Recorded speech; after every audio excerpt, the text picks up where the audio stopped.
Welcome to Mastering Agility.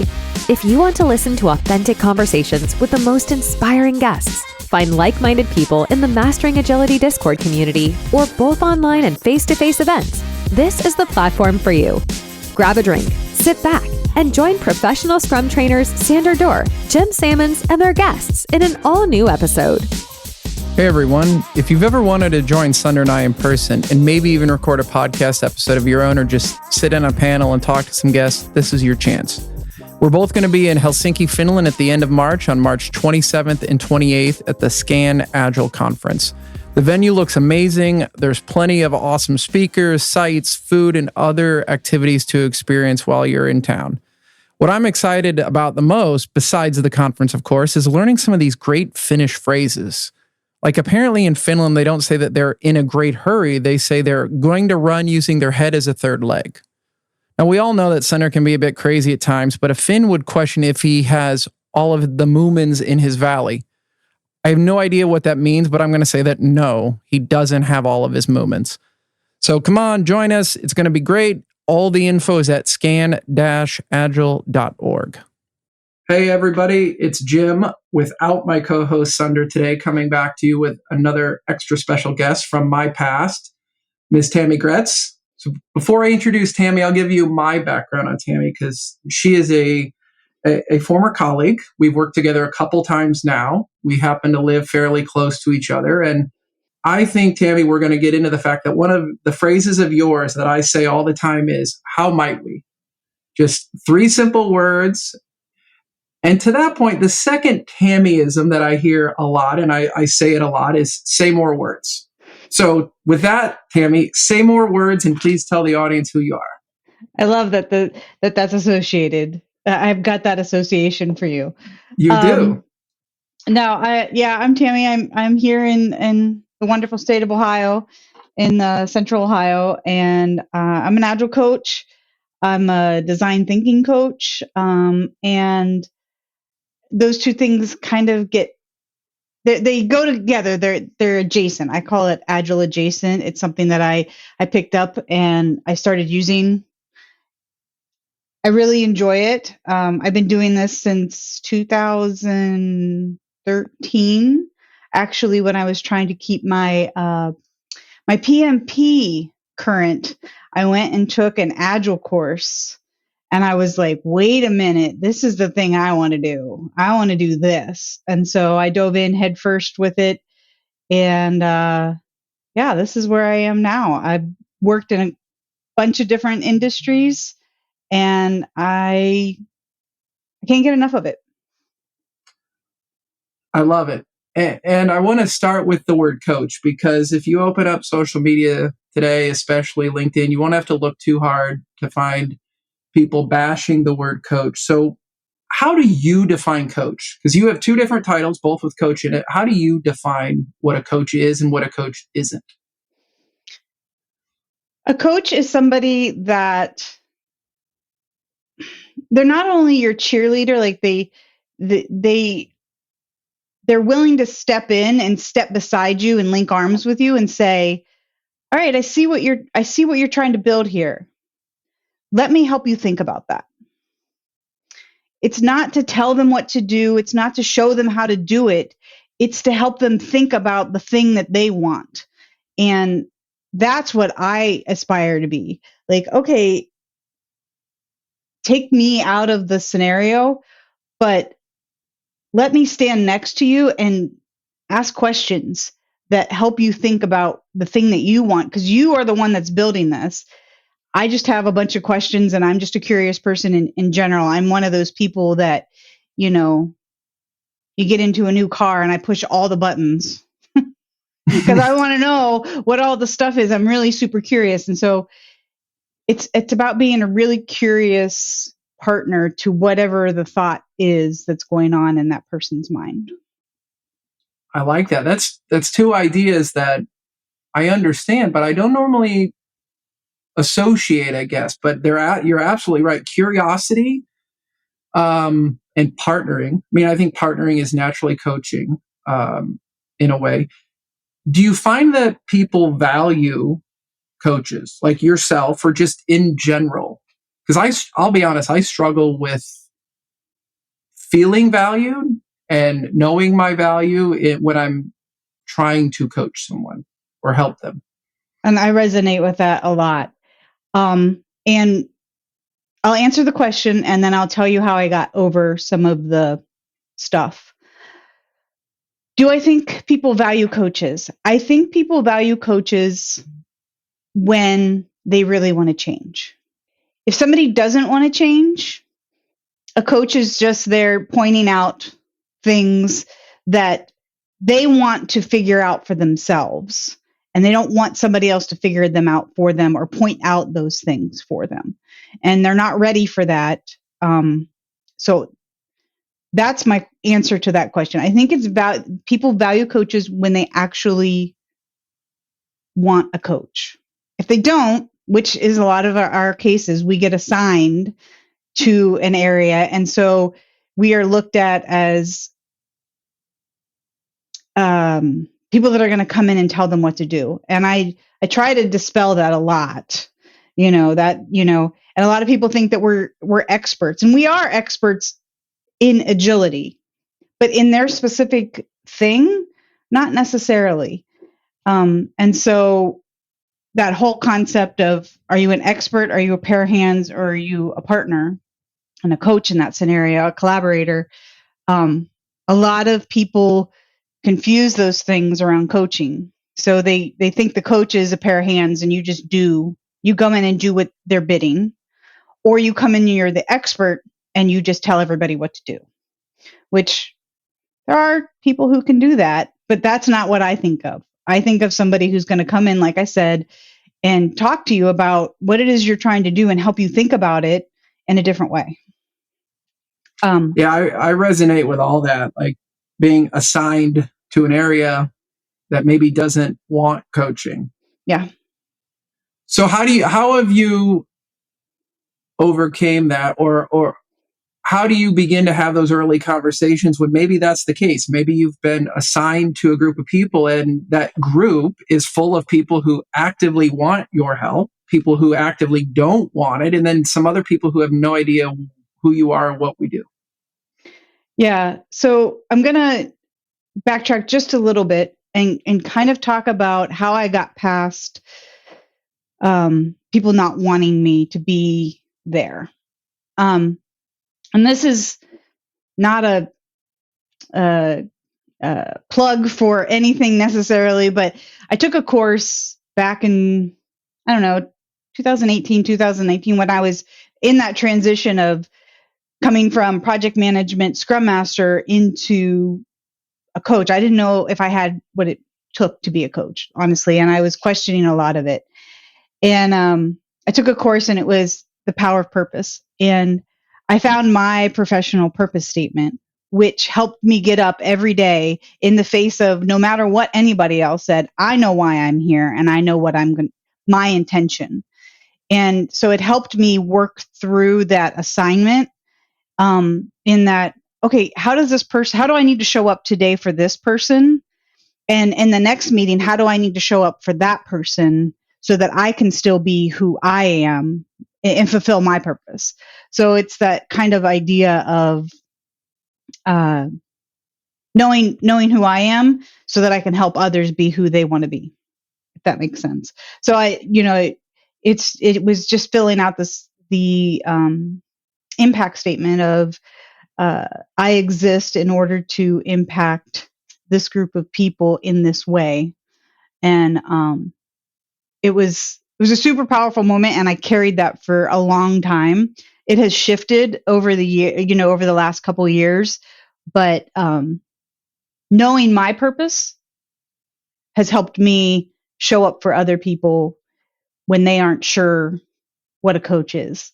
I know what I am. So nice. That there must have been something in the water in Ohio in 2018, 2019, because that's when I kind of had a lot of these really self-reflective things too. Mm-hmm. One of the big things at that same time frame for me was beginning the process to be a trainer with Scrum at Oregon, just getting to hang out with people who were far better than me, but who had found their purpose.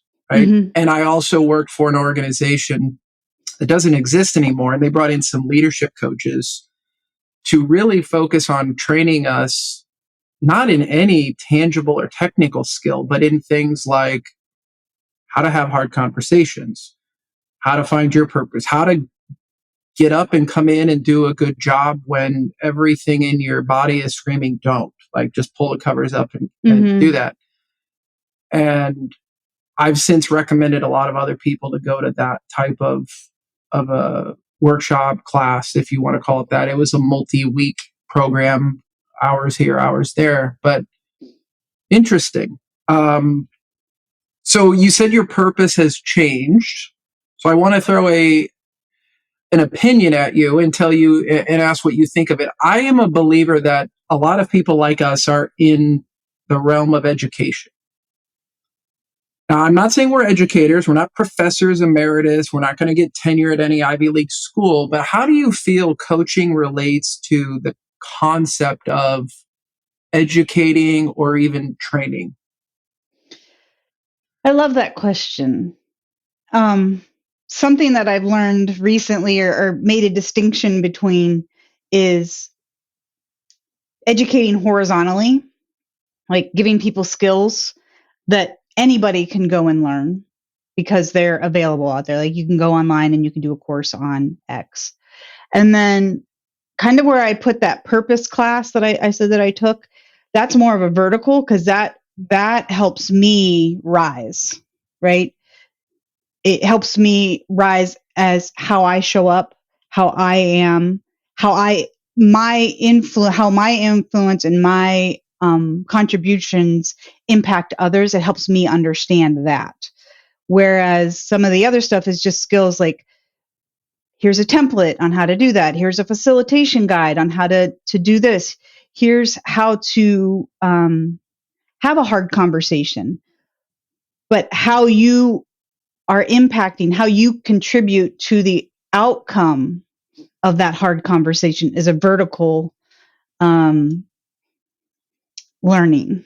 Like, understanding yourself and how you have bias on certain things and how you show up in that scenario impact some of the horizontal skills. Does that, you hear what I'm saying? Like, I'm kind of fumbling my words a little bit, but really what it is, it's self-reflecting and it's self-awareness. It's about awareness, the vertical, and the skills, like the tactical skills, are the horizontal. Yeah. No, I totally relate to it. And, one of the things that's kind of helped me come to this realization is there are days where I am firmly in the teaching or training mindset. But there are many times where someone will say, you taught me something, or I've learned a lot from this conversation or from working with you. And I'm like, oh, I didn't know I was in that stance, if you want to call it a stance. What did you learn? And I think it's a lot about how to break down a problem, how to have a hard conversation. And we do that because we've spent our own time to learn how to do it for ourselves. And then when we coach others, we tend to model the behavior, right? Like, that's the old tried and true phrase we've all heard ad nauseum, like, model the behavior you want to see. It's when we do it naturally that I think it really is impactful, because people are like, I don't know what you're doing or how you're doing it, but I want some of that. And I find that very rewarding.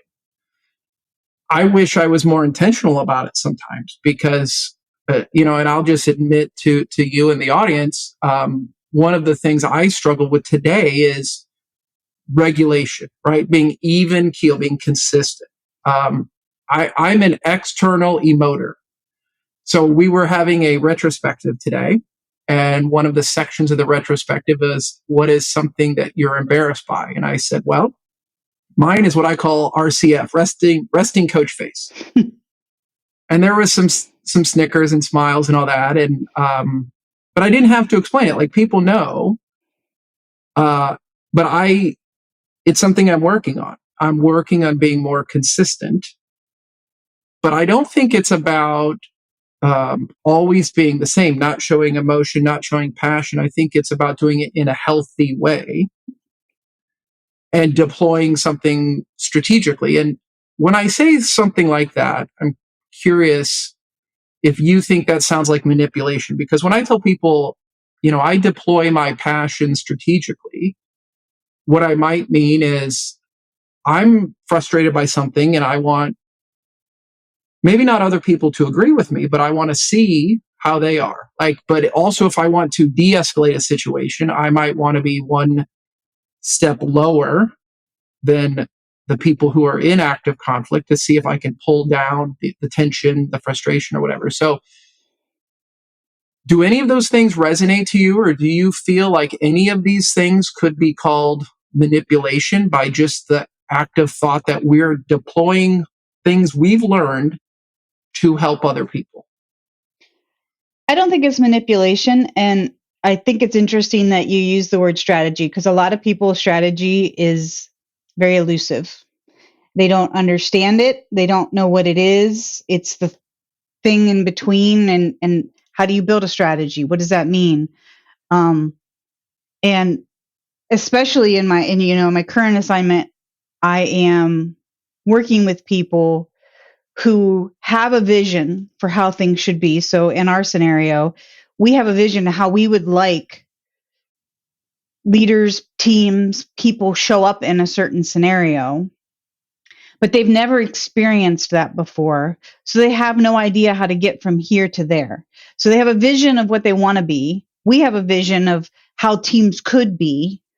And they're at this current state, and we want to see them at the future state, but they've never seen what good looks like to get from here to there. So the modeling, I think, is really powerful. And not to, quote agility and empiricism, but the only way you really can be exposed to like mindset and new things is to be exposed to them, literally, is to have an experiment and do it for yourself and try it for yourself and see it in real time. And if they don't have anybody to model that, they're never going to figure it out on their own, because as you know, people don't know what they don't know. Right. And I do think a lot of us are in the business of showing people what's possible. And when my child was young, I took an opportunity to teach them sports for one season. And it was very rewarding. But I definitely back then was not super athletic. So I knew that I wasn't going to teach long. But I think a lot of it is you teach people fundamentals, how to do things, but then you also have to show them maybe what the next step up looks like. So imagine if you take a 7-year-old to a little league baseball game. That's a faster game. It's a more seasoned game. It's got more rules, and it could be just the right amount of, hey, you're good at what you're doing. Maybe you're the best 7-year-old on your team, but here is what 10 and 11-year-olds look like. And then you take some 10 and 11-year-olds and you go watch the Chicago Cubs, and you're like, it's what the pros are doing. And I don't have an answer there, but I just know that I've gotten a lot better when I've been able to interact and see what better looks like. Mm-hmm. And I am headed towards a question here. So actually two. So let me start with the first one. Is a couple months ago when I first reached out to you and said, hey, can we record? The thing that you put on LinkedIn that really struck home with me, and it was the right message at the right time on the right day for me, was the idea of just tell me what to do, and how indicative of maybe where a person is, where a team is, or where a whole company or department can be is, I call that apathy. Tell me what's behind your social media post of just tell me what to do. Well, originally, there's a lot. That just tell me what to do has been rattling in my brain for a long time. It's not anything that I necessarily understand, because I want to know what to do, but I'm that person who will go and take 30 certifications so that I can get all the knowledge. But then I also want to go and try and do it. As soon as I learn something, I want to apply it. That's kind of how I'm that's my MO. Like I see something like when you were describing talking about taking someone to a little league, I'd be like, oh, I want to try that thing that just, I want to hit the ball. I want the ball to be in the air when I hit it. I don't want it to be sitting on the stand. I want to try to do that thing. So I get excited over stuff like that. The reason just tell me what to do came up is because I was teaching the Ralph Stacey diagram and explaining what agility, about agility and how it works and why the Ralph Stacey diagram is there. And as I was going through and I said, chaos is up here. This is where entrepreneurs are. Complexity, that's where agility lives. Complicated, this is a recipe kind of thing. They're best practices. And then I get down here and I said, this is a recipe. And I said, this is where you can write everything down and just follow the recipe and get the same answer. So if your work sits down here, this is where AI is thriving right now. So if I can tell you exactly what to do, I can get rid of you, find an AI person or even somebody cheaper, willing to do it for cheaper, and just tell them what to do, or tell AI how to tell that person what to do. And so like this whole idea came about because I had just taken an AI course, and I was learning about personas and how to use personas and AI, and it was just this moment, and it popped up while I was teaching it, and I was like, that's a big statement right there, that if your work is in that lower right or lower left, and you're not like building like an actual product, like hands-on screws, nuts kinds of things, that needs a human, and you're in software and that's where your work is, that's a scary place to be. Right. Yeah, absolutely. And just today, I said one of the phrases I listen for, because it doesn't always come across in black and white, like just tell me what to do, but there's a lot of different ways of saying that same concept. And I say it sometimes.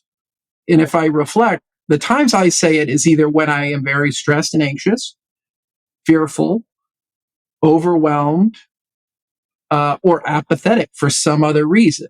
Like when I was going through a lot of life struggles, interpersonally in my family and physically, like it was all I could do to go into most situations and say, please tell me what you need today. And it was helpful for me, whether it was at work or whatever. Like my default mechanism to feel safe was, please let me know what your expectations are. What are the rules of this process? What do you need from me for the next 2 hours in this meeting? And I will do that. But I was not in a place to offer creativity. I was not in a place to think outside the box. I didn't have it in me. So I think we're all like that at times. And when I say at times, it could be for 10 minutes today, or it could be a period of weeks or longer where, life is overwhelming and it's all you can do to put one foot in front of the other. But when that becomes an organizational norm or a team norm or a pattern, it's normally not leading us to good things, in my opinion. Yeah. It's a very manufacturing mindset. Like, just tell me what to do works great if we're cranking out widgets or we're cranking out, Rivians or Teslas on the assembly line. But if we have knowledge workers, and if they're working with people like you and I, it's almost always, not always, but almost always because we want to get something new, something we've never gotten before. We want to solve a problem we haven't been able to solve yet. That is the death knell of change. Just tell me tell me what to do is an indicator that change is going to be extremely difficult, at least for that person in that moment, let's say. Well, and I think you mentioned something just now that I think is really important when it comes to that, is you said that there are times during the day that's all you have, but you are aware of it. It's when people are not aware that that's their default. That's a great point. Because and this comes from this place of, I'm working with a lot of people and they are used to having a project manager assign them tasks. And so I've been doing a lot of interviews lately, stakeholder team interviews, to kind of understand what's going on in this one area that I'm working with. And I asked people, I said, what do you think the barrier is to people speaking up? Is it psychological safety? Is it, what is it? And they said, well, they're just used to having a project manager tell them exactly what to do.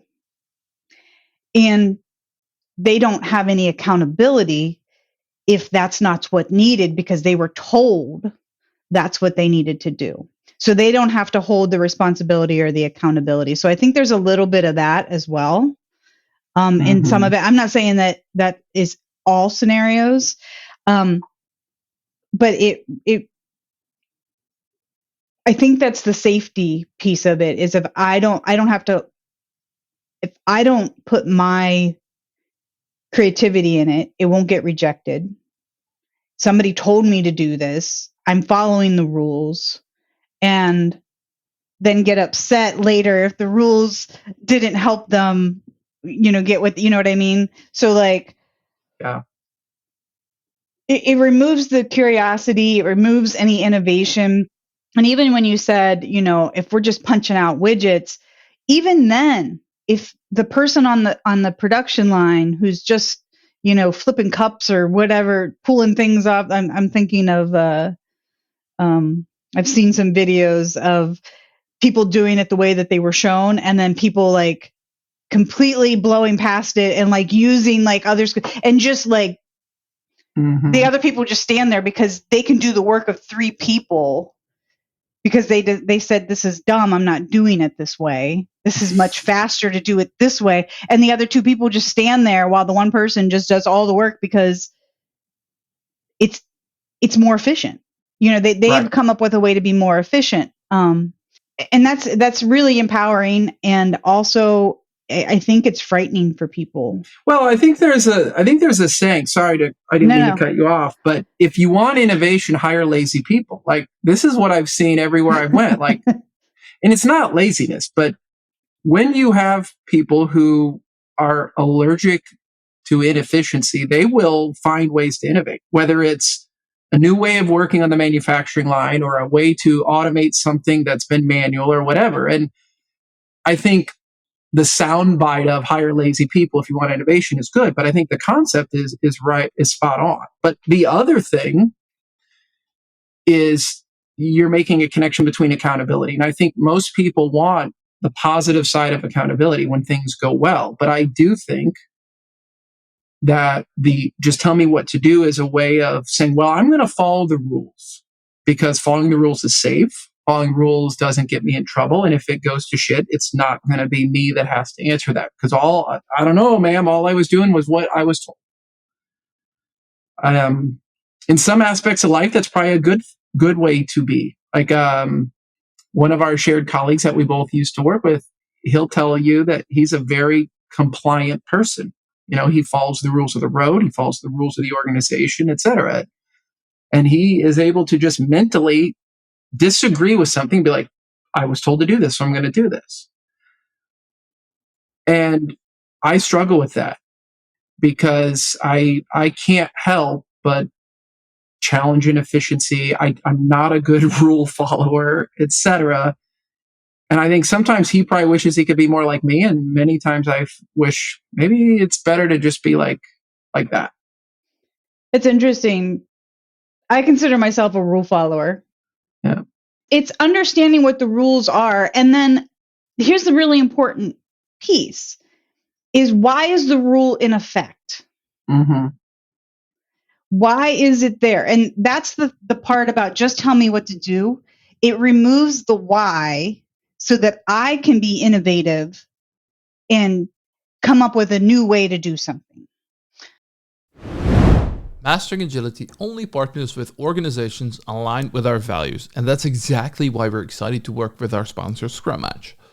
Scrum Match is a recruiting platform created for and run by true Scrum Masters and product owners. On Scrum Match, true Scrum Masters and product owners get hired by companies serious about creating more value faster using professional Scrum and product ownership. Right now, they're hiring for a client with exciting Scrum Master vacancies in Paris and Lyon, France. In this role, you'll coach cross-functional teams to deliver cutting-edge digital products, leveraging Agile, data analytics, AI, and lean UX. Enjoy a hybrid work model, a competitive salary, and the opportunity to thrive in a collaborative, innovative environment. Are you interested? Sign up on Scrum Match and sprint toward your dream job on scrummatch.com. So I want to talk about the topic that's on everyone's mind, which is sourdough bread, because I posted something. Tammy and I are friends on Facebook, and I posted a funny meme that had ran across my feed of, what is it with American women and their obsession with sourdough bread? And maybe this is example number 137 of how I'm really a woman trapped in a man's body, because I too am interested in sourdough bread, and I'm sure it was the algorithm feeding me bread. Now, I'm going to bring this back to the Stacy Matrix. So when you began dabbling in baking bread, did you experiment? Did you follow a recipe? Because I understand there's something called a sourdough starter. I understand that there are some that are very valuable. There are some that are very old. I don't claim to get the science. But I used to work with a developer in Columbus who had a very awesome side hustle making beautiful sourdough bread here in Central Ohio. So in 2 minutes, what's the relevant information I need to know about sourdough bread recipes and the connection to following the steps at the beginning? You're going to be very frustrated. Oh, great. Another thing to frustrate me.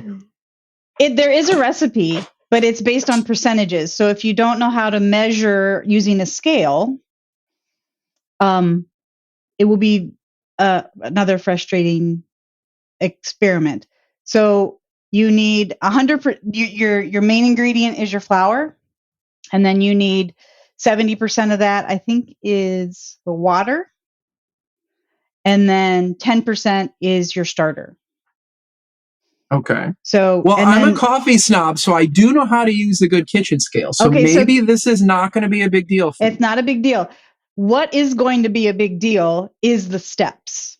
It is much like empiricism and the fact that you have to constantly know what's going on with the dough at the time. So you have to first you put it into a rough, ragged ball is what they call it. Shaggy ball or shaggy dough is what they call it. So you mix all the ingredients together and you just want them to kind of fuse together. And then it says, and depending on which recipe you're looking at or which expert you're talking to, anywhere from 30 minutes to an hour. You need to leave it alone and cover it up.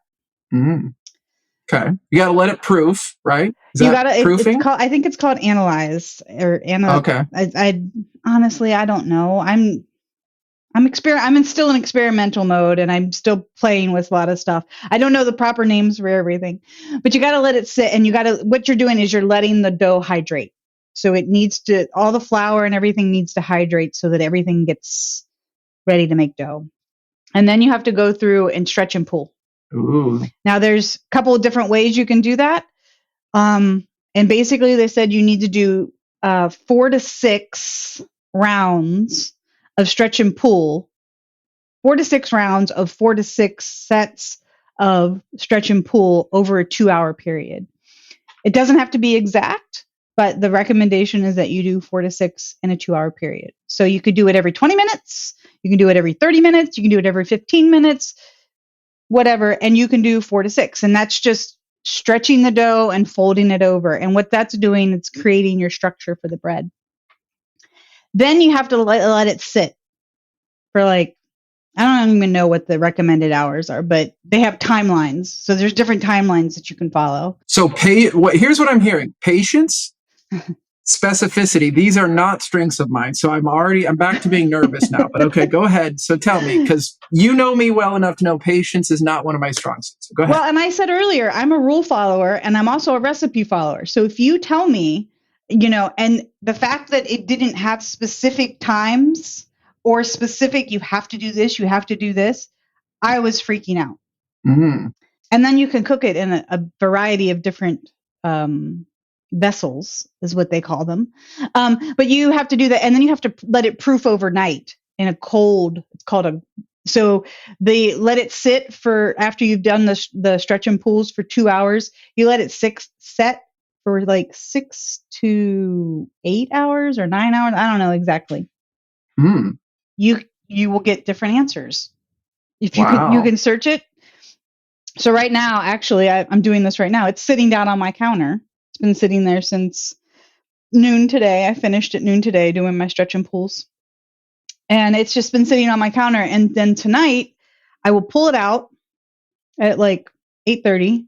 I will use rice flour. Don't use regular flour. And I will sprinkle it on my countertop. And I will pull it out and I will form it. So you form it into its dough ball. And you need the flour, but you can't use too much because you need the tension. So here's another thing. The tension is important, just as the tension is important in teams. Like, right. Because it tells you what's going on with the dough. Also, you need a glass bowl so that you can keep checking your dough throughout the day and see if the bubbles are popping. If you're getting the fermenting bubbles, you can see it through the glass bottom. If you use a metal bowl, you can't see it. So that's a nice analogy there for empiricism, yes. Right? So you're checking, but you're not touching. You're or maybe you're not changing, but you're observing. So this is fascinating. And I have to mention, it's probably a good thing that Sunder's not on this episode, because he would be snickering like a 12-year-old boy, and he would have said, "That's what she said," about 10 times while you were talking about stretching and pulling and balls and tugging and all that stuff. So it's a good thing he's not here, but I did it for him. Well, I appreciate that. He's why we get the explicit label on Spotify and Apple Podcasts most of the time. Both Jim and I are experienced consultants and trainers. Therefore, we know how important it is for organizations to have the fundamentals in place before delivering high-value products. And this starts with understanding the theory behind whatever framework, method, or process organizations apply. And this is where Xebia comes in. Xebia is a pioneering software engineering and IT consultancy company, transforming and executing at the intersection of domain and technology to create digital leaders for our people, clients, partners, and communities. As a gift for our Mastering Agility audience, they provided us with a discount code MA10 when signing up for their open enrollment classes to get 10% off. Go to xebia.com/academy to find the entire curriculum of courses. That is Xebia, xebia.com/academy to find all their courses. How did you learn? I'm actually curious about this, because I'm learning a number of things right now, but the most recent one is wheel thrown pottery. And I find this extremely rewarding, full of empiricism, but also it's one of the most frustrating hobbies you could pick up, in my opinion. But I'm curious, how did you learn? You just jump into it, or did somebody show you what the basics were? I actually did it online. I did not create my own starter. Part of the package was here in Columbus. There's a gardening school that puts on various workshops, crafting.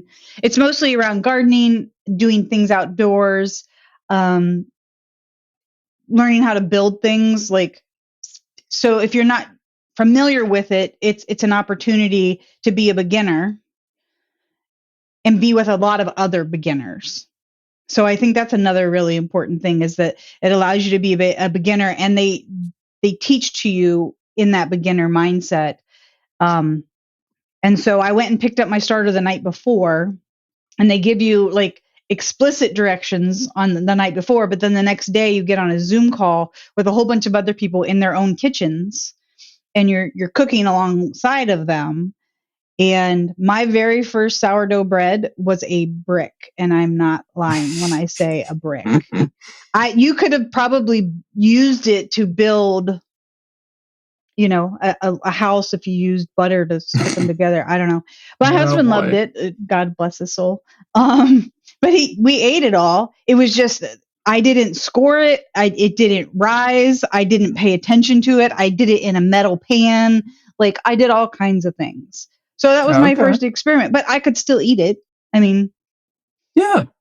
Well, so I am about to connect this back to work, but I will say that I'm a recipe follower at the beginning, because something that bothers me with my partner is we'll be eating a delicious dish and I'm like, this is great. How'd you make it? Oh, I just threw a bunch of stuff together. Well, if it turns out poorly, that's not a bad approach. But what if it turns out amazing and you want to have it again next week? Yeah. So like I tend to start learning things like as I'm throwing on the wheel, I'm asking my teacher, am I holding my hands right? Am I doing this right? And I don't think that's something specific to people like you or me, but my advice to anyone in the audience is it doesn't matter what you're good at. Go be a student somewhere. And while you're learning, enjoy the thing you're learning. But when you're reflecting on it, think about, did you enjoy it? What made you enjoy it? Was the teacher a good teacher? Because what I am regularly fascinated by is when I go take classes for physical things, I am normally surrounded by doctors, lawyers, teachers, software developers, etc., because there seems to be this pull to doing physical or tangible things like bread, woodworking, gardening for people that look at screens all day. And I think the opposite is true. Like, I have some friends who are in the trades, and their relaxation is maybe more like what you and I do for work. Like it's looking at screens, it's playing video games, it's social media or whatever. And I'm just fascinated by the idea of learning new things. And when we look at sourdough bread, like if I said the name Paul Hollywood, do you know who I'm talking about? So Paul Hollywood's one of the hosts of the Great British Bake Off, and he's a bread expert. He is like the Simon Cowell of the bread world.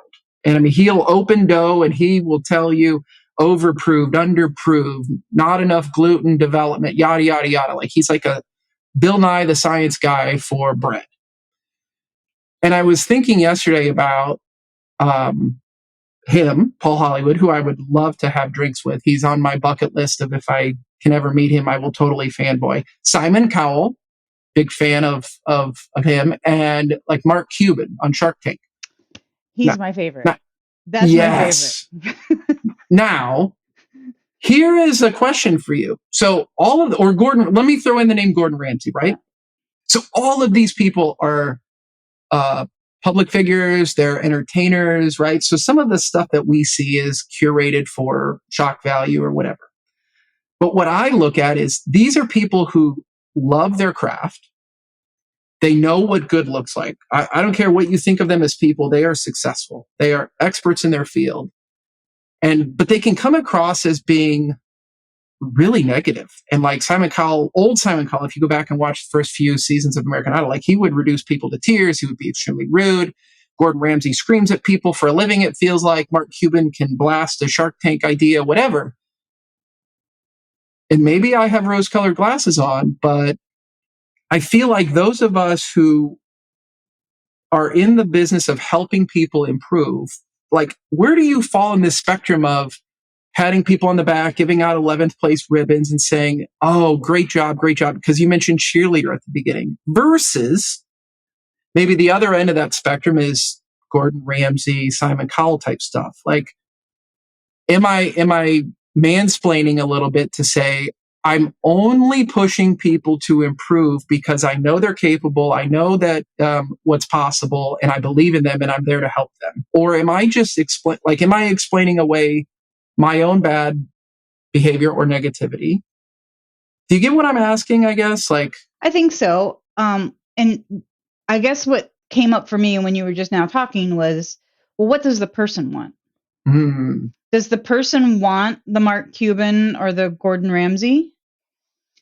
Do they, and this kind of goes back to the thing that I said earlier about the people who want to be coached, the people who want the feedback that they want to improve, they are going to find value in that.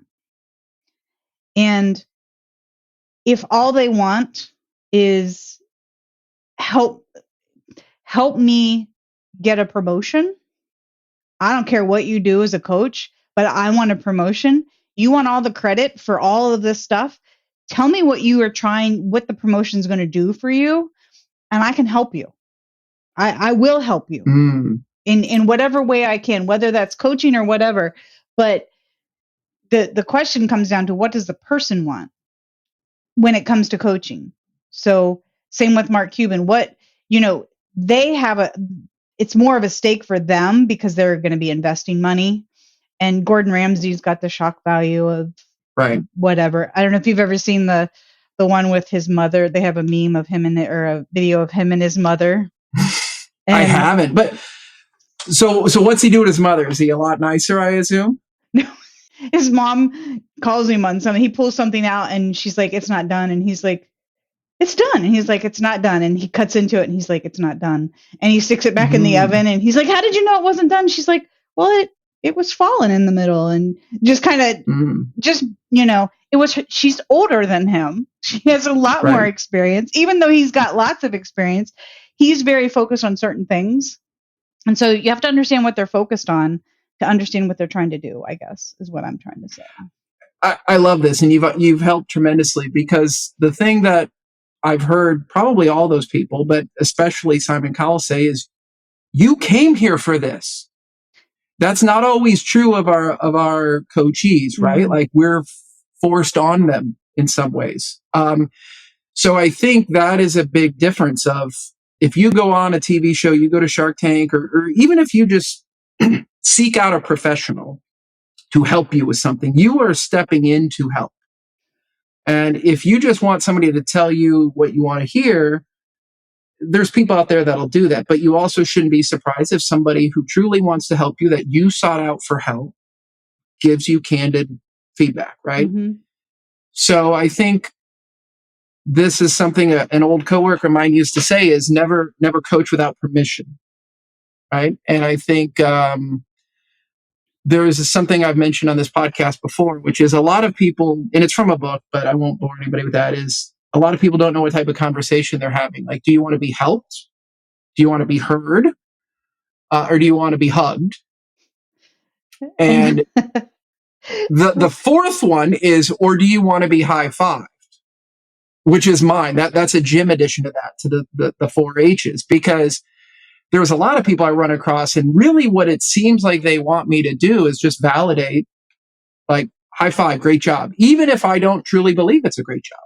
Yeah. And those are the ones I really struggle with, to be honest. We have a version of that in a group that I'm with, and it's, do you want to be coached? Do you want to be heard? Or do you want to burn it down? That's how we talk about it. It's like, because we can sit here and burn it to the ground. Like, we will just slash and trash everything if that's what you want to do, if that's going to make you feel better right now. But just know that's how, we're going to show up for you however you want. So being very explicit is something that I've learned, is being very explicit. How do you want me to show up in this scenario? And I think when I go into teams and areas where I'm not necessarily wanted and I've been assigned, it's to be very explicit about how you want to show up. This is how I want to show up. What is your expectation? And just having the conversation straight up front. Yeah. Now, I think that's great. I'm going to think about that more. I do that a lot, asking people, this meeting we're about to go have, how would you like me to show up? Or what does help look like? What is support? With some groups that I'm beginning to work with now, some new faces, new people, it's probably a really good habit to pick back up again, because maybe, yeah. So thank you for that.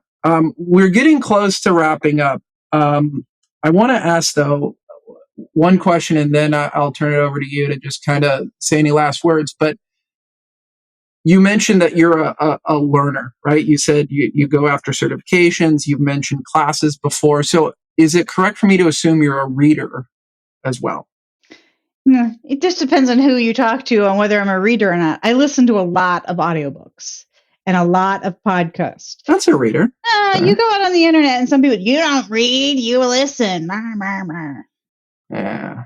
But I do. I listen to a lot of audiobooks. I listen to a lot of podcasts.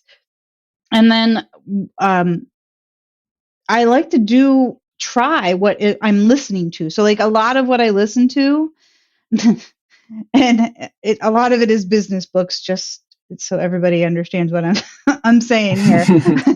But like, I try to if something really resonates with me, I figure out how can I put that into what I'm doing tomorrow, and how can I try this thing? And it helps me continue to improve. I'm not just gathering knowledge by taking it and applying it. I'm also starting to gain some experience and exposure and learning for myself through that window. I would say that the biggest downfall of working remotely is I no longer have a commute. And I used to go through 2 or 3 books a month, where now it's a struggle to get through one book because I don't have that preoccupied time. Because it's not like I can just walk around the house and listen to the audiobook or just sit and listen to an audiobook. That doesn't work. I have to be doing something else. So in the summertime, it's fine because I'll go out to the garden and put on my headphones and I'm good. I'll go for a walk. Right now, it's frigid. Oh, I can totally relate to this. Like my audio and podcast consumption is drastically decreased in the winter. And something I've talked about in this podcast a lot is what they call habit stacking, which is doing something like a commute, mowing the grass, gardening, and stacking it with learning. So is there any tips you've got for the listeners around whether it's a specific book or podcast that you find particularly useful, or maybe what you just said of finding ways to work things like that into already busy lives? Yes. I don't have the book right off the top of my head, but it is, I wish I could remember the name of it.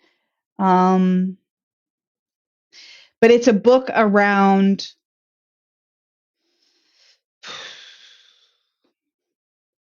like the 10,000 practices, doing something 10,000 times so that you can get to be expert at it, and being a specific generalist. Okay, are you talking about Outliers by Malcolm Gladwell? Nope. No? Okay. No.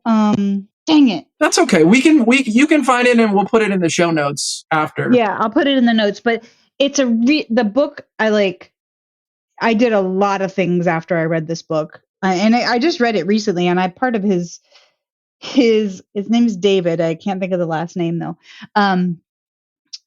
But his thing is, what experiments are you going to do this month? What are you going to try this month? And I have a journal that I have, what am I going to try?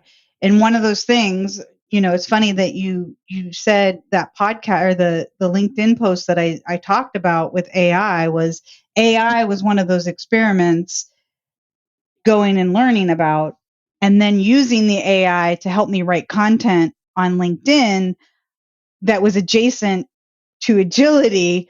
That was all like a big continue, like experiment after experiment after experiment to get to that post, in which now I'm on another kind of experiment of a podcast. Like it really opens doors. And that's what I'm trying to get at is, don't just go and learn stuff, go and apply it someplace. Even if it's in your backyard and you're just trying to figure something out, or your neighbor or your friend, just ask, hey, you want to try this thing?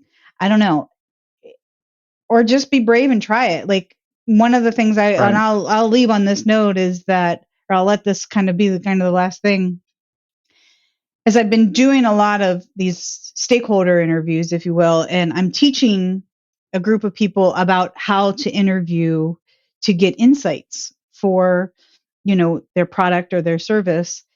And, I've been teaching them here, this is how you do it, da, da, da, da. And what I heard today when I was talking to them is they're afraid to go in for their very first interview. It doesn't feel comfortable. They feel like, and I was like, oh gosh, I didn't even think about, they've never done it before. You and I have done this stuff over and over and over again. And remembering that whole mindset of being a beginner, I'm like, oh, of course, they've not done this before. How can I help them get over that barrier of this being their first interview? So, right. Yeah, a lot of people put a lot of assumptions and baggage in the word interview. So I've seen that too. Like people show up and they're nervous, or they're like, I didn't know what to expect. This was a lot of fun. Right? I don't know if you've heard that, but I've heard a lot of stakeholders and customers who were involved in persona creation, they find the process very enjoyable. Yeah. And the most common answer I hear from people after that is, this isn't what I thought it would be. Mm-hmm. Or you didn't ask me the type of questions I expected to be asked, which is the point, honestly, because if they show up and they can read our minds and guess what we're going to ask, it's probably not going to be that useful.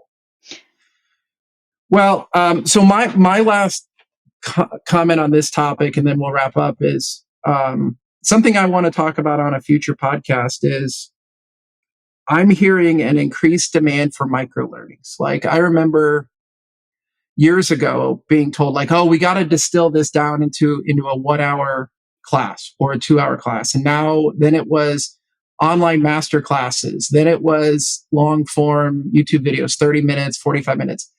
Now I'm being told, can you sum this up in less than 3 minutes? I'm like, no, I can't sum up the concept of refinement in 3 minutes.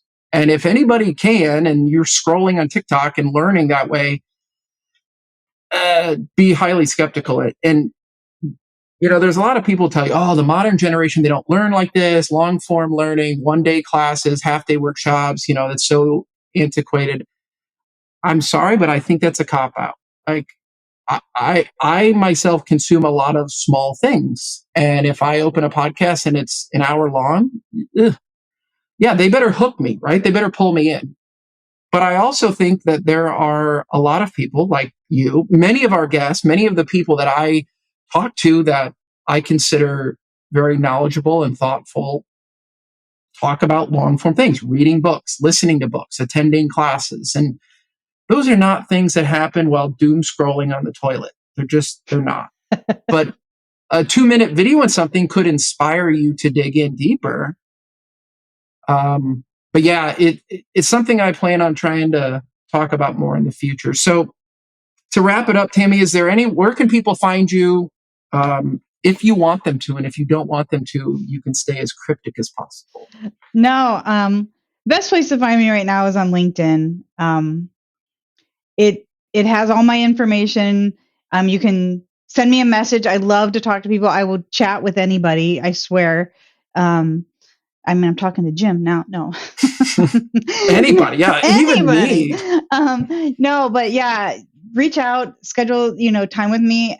I mean, I literally could talk about this for hours. And I know, to your point about the micro learning, that's something one of my coaches is kind of tickling me with. They're like, you should think about, you've got a lot of micro learnings. And I'm like, and this could be a whole nother podcast, but like, I don't even know what my micro learnings are. But in a conversation with them, they're like, I just wrote down like 20 things you could do a micro learning on. And I'm like, well, that's just who I am. I can't see myself. So having a coach to help me tease some of that stuff out is really what is, but yeah. Yeah. I've been told the same thing. Yeah. Find you on LinkedIn. Find me on LinkedIn, send me a message, ask to connect. Ask me for an interview. I will talk to you. I promise. You may not want to hear everything I say. Yeah, Tammy's she's a great person to connect with everybody, even if you just follow her. I know that Tammy and I, we've been on panels together. We volunteered in the community in Columbus together. We've worked together. So I greatly appreciate you joining us on this. Maybe we'll have you back soon because, like you said, I think we could talk for another hour about topics. So thank you for listening, everybody. And thank you, Tammy, for spending some time with us. I loved it. That is all for today. Thank you for listening. If you liked this episode, let us know by hitting that like button. Share it with friends and colleagues, sharing a message on LinkedIn, joining our warm and welcoming Discord community, or attend recordings as a virtual audience. You can find all the relevant links in the show notes. We hope you'll tune back in for the next episode of the Mastering Agility podcast.